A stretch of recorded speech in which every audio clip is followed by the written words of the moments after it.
नमस्कार साथियों, स्वागत है आपका मेरे नए ब्लॉग में। और साथियों, आज हमारी साइक्लोथॉन टीम 2025 किलोमीटर की यात्रा करके ग्रेटर नोएडा के शारदा यूनिवर्सिटी में पहुंची है। और शारदा यूनिवर्सिटी में पहुंचकर टीम का आज भव्य स्वागत किया गया।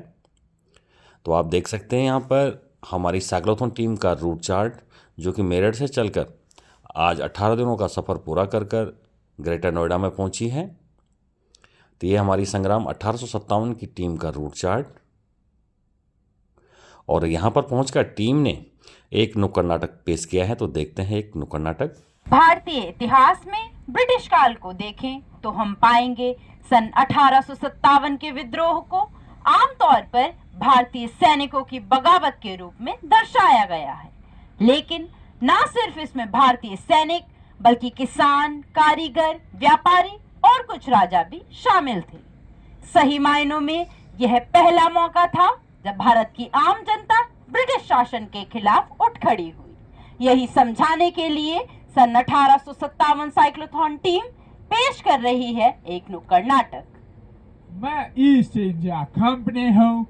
अगस्त 1608 में मैं हिंदुस्तान आई और यहाँ पर मसालों का व्यापार शुरू किया।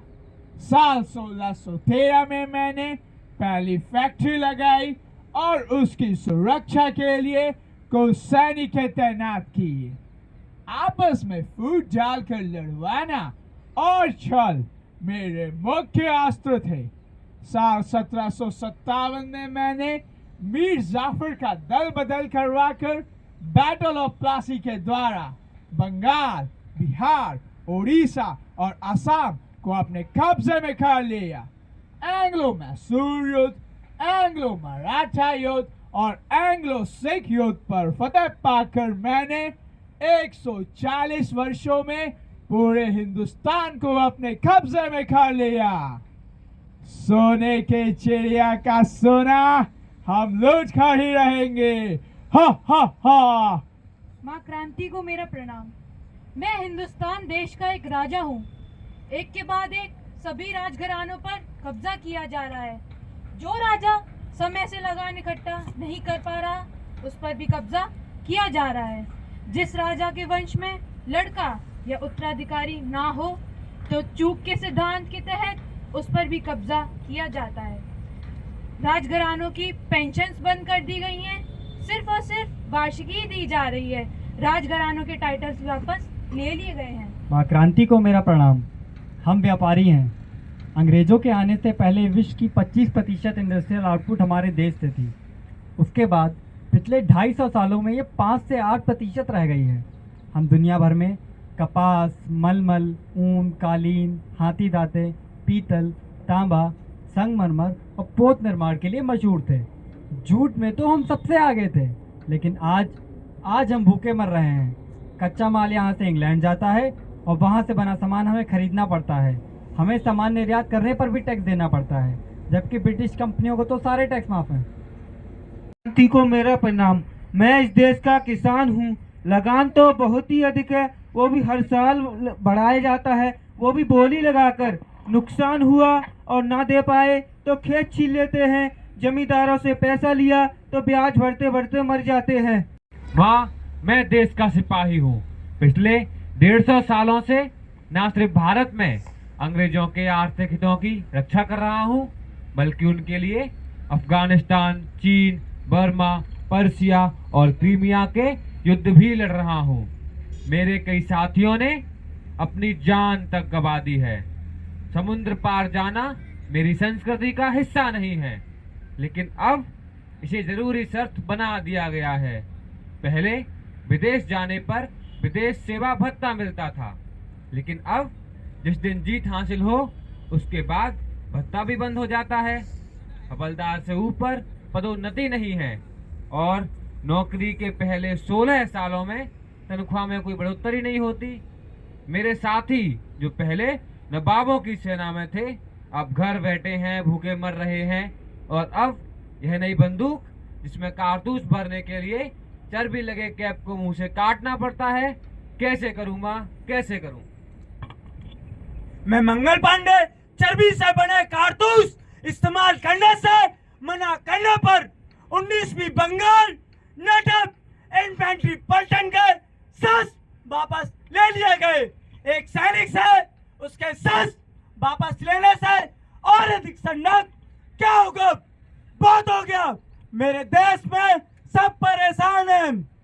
अब तो कुछ करना होगा, अब तो कुछ करना ही होगा। आज 29 मार्च 1857 का दिन हिंदुस्तान के इतिहास में सदा के लिए दर्ज होगा, दर्ज होगा। Mangal Pandey attacked on one of his officers and instead of being heard, he was hanged. Mangal Pandey को फांसी के 3 हफ्ते बाद लखनऊ की दोनों पलटनों ने कारतूस इस्तेमाल करने से मना कर दिया। उनके शस्त्र वापस ले लिए गए। 10 मई को जब यह खबर उत्तर भारत की सबसे बड़ी छावनी मेरठ में पहुंची तो वहां की तीनों पलटनों ने विद्रोह कर दिया। अंग्रेज अधिकारियों के बंगले फूंक कर दिल्ली की ओर कूच कर दिया और अगले ही दिन 11 मई को दिल्ली पर कब्जा कर लिया गया। दिल्ली के बाद सबसे पहले रोहिलखंड डिवीजन ने बगावत का बिगुल बजाया और 82 वर्षीय खान बहादुर खान ने अल्टरनेट सरकार बनाई। 1 जून को यह ज्वाला वाराणसी पहुंची। 4 जून से 14 जून के बीच सीतापुर, सुल्तानपुर, फैजाबाद और आजमगढ़ में ये ज्वाला भभकी। लगभग इसी समय रुइया के राजा नरपति सिंह ने हरदोई पर कब्जा किया। 5 जून को नाना साहिब ने कानपुर और 6 जून को इलाहाबाद के किले पर कब्जा कर लिया। 30 जून 1857 के दिन अंग्रेजों को हराकर लखनऊ रेजिडेंसी को घेर लिया। इसमें तकरीबन 3000 अंग्रेज और उनके विश्वसनीय लोग थे। इस प्रकार जून के अंत तक दिल्ली से बनारस तक का लगभग पूरा इलाका अंग्रेजों से मुक्त कर लिया गया। हर जगह पर तरीका एक ही था, अंग्रेजी अधिकारियों के बंगले जलाना, शस्त्रघर और मील खानों पर कब्जा और कैदियों को रिहा कर देना। ज्वाला इतनी उग्र थी कि बंगाल की 74 में से 62 पलटनों ने इसमें भाग लिया। इसमें सेवारत लगभग हर सैनिक ने अपने प्राणों की आहुति दी। गिनती में देखें तो 1,35,000 में से 1,25,000 सैनिकों ने इसमें भाग लिया, जिसमें से 90% ने अपने प्राणों की आहुति दी। सबसे दूर मौजूदा पाकिस्तान में तैनात 55 बंगाल नेटिव इन्फेंट्री बटालियन ने वहां से विद्रोह की ओर पैदल कूच कर दिया। पंजाब तक आते आते लड़ते हुए थककर इनमें से अधिकतर मारे गए। भूख प्यास से व्याकुल बचे 220 सैनिकों ने आत्मसमर्पण कर दिया।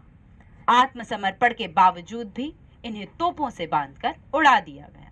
शुरू के दौर में अंग्रेजों ने क्वींस आर्मी या ईस्ट इंडिया कंपनी की 24 पलटनों से विद्रोह को कुचलने का प्रयत्न किया। वाराणसी, इलाहाबाद और कानपुर पर जुलाई के मध्य तक कब्जा कर लिया गया। अंग्रेजों ने बॉम्बे प्रेसिडेंसी की 26 और मद्रास प्रेसिडेंसी की 52 पलटनें जो बर्मा से अफगानिस्तान तक फैली थी के अलावा नेपाल के लगभग 10,000 सैनिकों का इस्तेमाल कर धीरे धीरे पूरे इलाके को कब्जे में लिया। क्रम में देखें तो सितंबर 1857 में दिल्ली पर कब्जा किया गया। 25 सितंबर 1857 को 3 महीने से लखनऊ रेजिडेंसी में फंसे अंग्रेजों तक पहुंचने में कामयाबी हासिल की, परंतु उन्हें छुड़ाया ना जा सका। इसके बाद 9,000 गुरखा सैनिकों की मदद से सुल्तानपुर पर कब्जा किया। 16 नवंबर को सिकंदराबाद का युद्ध हुआ और 19 नवंबर को लखनऊ रेजिडेंसी से सबको छुड़ाया गया। सिकंदराबाद के युद्ध में 2500 क्रांतिकारियों ने अपने प्राणों की आहुति दी।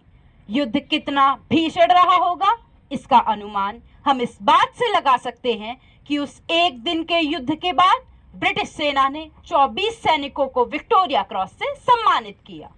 तुलना के लिए विक्टोरिया क्रॉस परमवीर चक्र की तरह सबसे ज्यादा बहादुरी के लिए प्रदान किया जाता है। स्वतंत्र भारत के इतिहास में अभी तक मात्र 21 परमवीर चक्र प्रदान किए गए हैं और उस एक दिन के युद्ध के बाद 24 विक्टोरिया क्रॉस दिए गए थे। इससे अगले दौर में अंग्रेजों ने लगभग 6 महीने में पूरे अवध क्षेत्र पर कब्जा कर लिया।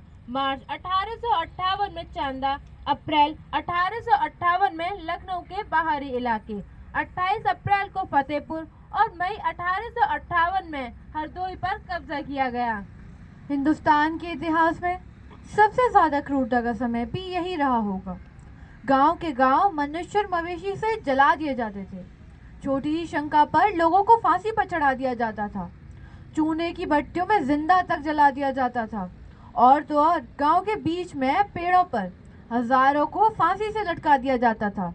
बरेली शहर में कमिश्नर ऑफिस के पास एक वट के पेड़ पर 257 लोगों को फांसी पर चढ़ा दिया गया। 9 मार्च 1858 को लखनऊ और सुल्तानपुर के बीच बहरे कदुलाल नहर पर लड़ रहे 607 भले सुल्तानों का सिर कलम कर उन्हें नहर किनारे रख दिया गया और उनके शवों को कुएं में फेंक दिया गया। वाराणसी में झूसी, कैदगंज और मुट्ठीगंज को पूरी तरह बर्बाद कर दिया और लगभग 6000 लोगों की हत्या कर दी गई। 8 बैलगाड़ियों को शहर में फैले और पेड़ों पे लटके हुए शव को हटाने में हफ्तों लगे। जून 1858 से मार्च 18 जरूरत यह है कि हम बार बार इन्हें याद करें और प्रेरणा लें उनके बलिदानों से, और यह शपथ लें कि हमें बांटने वाली सोच और शक्तियों को कुचलकर हमें भारत को सशक्त बनाना है। हमें भारत को सशक्त बनाना है। जय हिंद।